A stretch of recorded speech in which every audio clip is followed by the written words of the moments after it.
जय श्री कृष्ण मित्रों, राधे राधे। स्वागत है आपका आपके अपने यूट्यूब चैनल व्रत कथा प्रभास में। मित्रों, सावन मास की पूर्णिमा तिथि पर रक्षाबंधन का पावन पर्व मनाया जाता है। यह पर्व बहुत ही प्राचीन समय से, सतयुग के समय से हमारे देश में चल रहा है। तो आइए जानते हैं कि इस बार रक्षाबंधन का शुभ मुहूर्त क्या है। इस बार रक्षाबंधन पर भद्रा का साया है। कदापि भी रक्षाबंधन का जब शुभ बंधन होता है वो भद्रा काल में नहीं करना चाहिए। इससे भाई को दीर्घायु की जगह कष्ट एवं रोग आदि भोगने पड़ सकते हैं। इसलिए रक्षाबंधन के दिन शुभ समय में ही रक्षा बांधे। आइए जानते हैं कि रक्षा बांधने का शुभ समय क्या है। मित्रों, इस बार रक्षा बांधने का जो शुभ समय है वह 1:33 से लेकर रात्रि के 9:08 के बीच में है। इस समय में कभी भी आप रक्षा बांध सकते हैं। आइए एक बार प्रेम से भगवान श्री हरि विष्णु के चरणों को प्रणाम करते हुए एवं उनके स्वरूप का ध्यान करते हुए रक्षाबंधन की परम पावन एवं पौराणिक व्रत कथा को श्रवण करते हैं। एक बार जब भगवान श्री हरि विष्णु वामन रूप का अवतार लेकर राजा बलि के यहाँ भिक्षा मांगने गए तो उन्होंने भिक्षा में राजा बलि से 3 पग भूमि मांगी। उस 3 पग भूमि के बदले राजा बलि ने अपने आप को ही भगवान को स्वयं अर्पण कर दिया। उस समय जब राजा बलि ने भगवान को अपने आप को अर्पण कर दिया, इससे विष्णु भगवान उससे बहुत ही प्रसन्न हुए और उन्होंने कहा, बलि तुम वरदान मांगो, मैं तुम्हारी समस्या से बहुत ही प्रसन्न हूँ। इस प्रकार प्रार्थना करने पर राजा बलि ने कहा, हे प्रभु, यदि आप मुझ पर प्रसन्न हैं तो आप मेरे साथ चलिए और हमारे यहाँ निवास करिए। इस प्रकार प्रार्थना करने पर राजा बलि की भगवान श्री हरि विष्णु उनके साथ से रह गए। और इधर भगवान श्री हरि विष्णु के न रहने पर बैकुंठ धाम सोना हो गया। तब माँ लक्ष्मी ने राजा बलि को अपना मुंह बोला भाई बनाया और उन्हें एक राखी बांधी और उपहार स्वरूप उन्होंने भगवान श्री हरि विष्णु को वापस मांग लिया। इस तरह से राजा बलि ने अपने भाई होने का फर्ज निभाया। आइए, जब शिशुपाल वध के समय भगवान श्री कृष्ण के हाथों में चक्र सुदर्शन लग गया था, तब द्रौपदी ने अपना साड़ी का पल्लू फाड़कर भगवान श्री कृष्ण के हाथों में बांधा था। इसके परिणाम स्वरूप भगवान श्री कृष्ण के हाथों से रक्तधार बंद हो गई। उसी समय भगवान श्री कृष्ण ने द्रौपदी से कहा था, हे बहन, आज तुमने मेरे हाथ में छोटी सी चोट के लिए अपनी साड़ी का पल्लू फाड़ दिया। समय आने पर मैं तुम्हारा ये ऋण अवश्य ही उतारूंगा।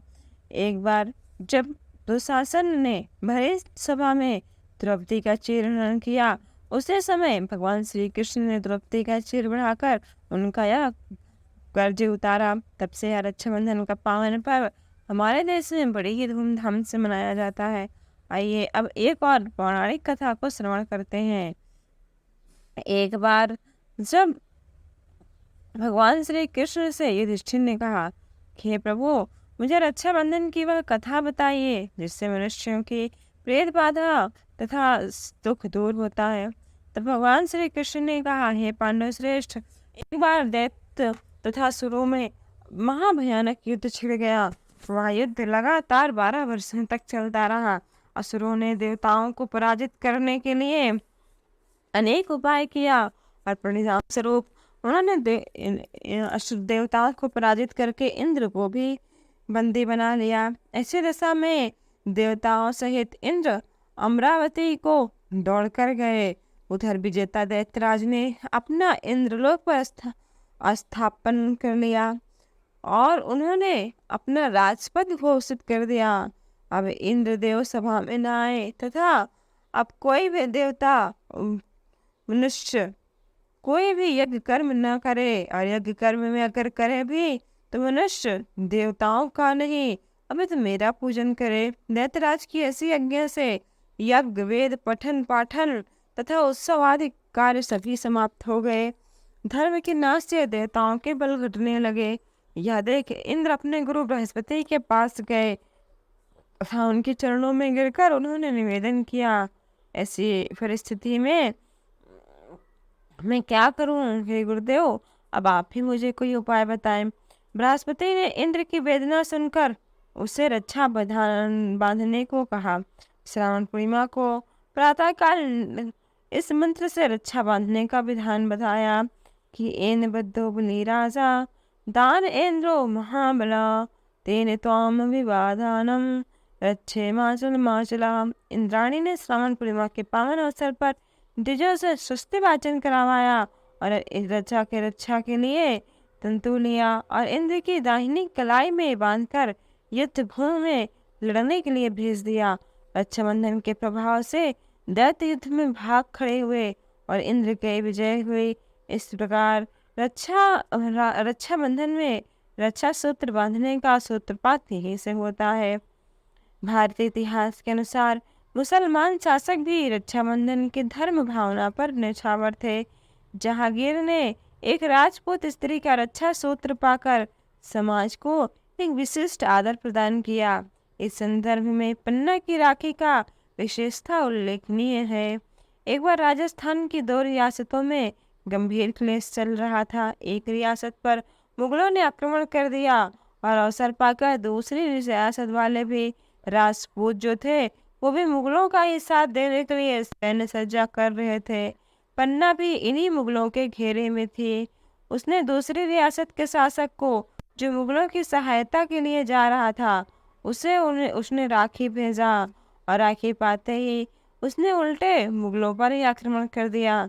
मुगल पराजित हुए। इस तरह रक्षाबंधन के कच्चे धागे ने दोनों रियासतों को पक्के मैत्री के स्तोत्र में बांध दिया। दिन भर प्रेम से भगवान श्री कृष्ण के चरणों को प्रणाम करते हुए चित्तौड़ की हिंदू रानी कर्णावती की यह कथा सुनिए। जब चित्तौड़ की हिंदू रानी कर्णावती ने दिल्ली के मुगल बादशाह हुमायूं को अपना भाई मानकर राखी भेजी थी और हुमायूं ने भी रानी कर्णावती की वह राखी स्वीकार की और समय आने पर रानी के सम्मान के लिए गुजरात के बादशाह मुगल बादशाह से उसने युद्ध किया था। तो अगर आपको ये कथाएं और ये ऐतिहासिक दास्तान अच्छी लगी हो तो वीडियो की एक लाइक अवश्य करें और ऐसी कथा और जानकारी के लिए हमारे चैनल को सब्सक्राइब कर बेल आइकन प्रेस करना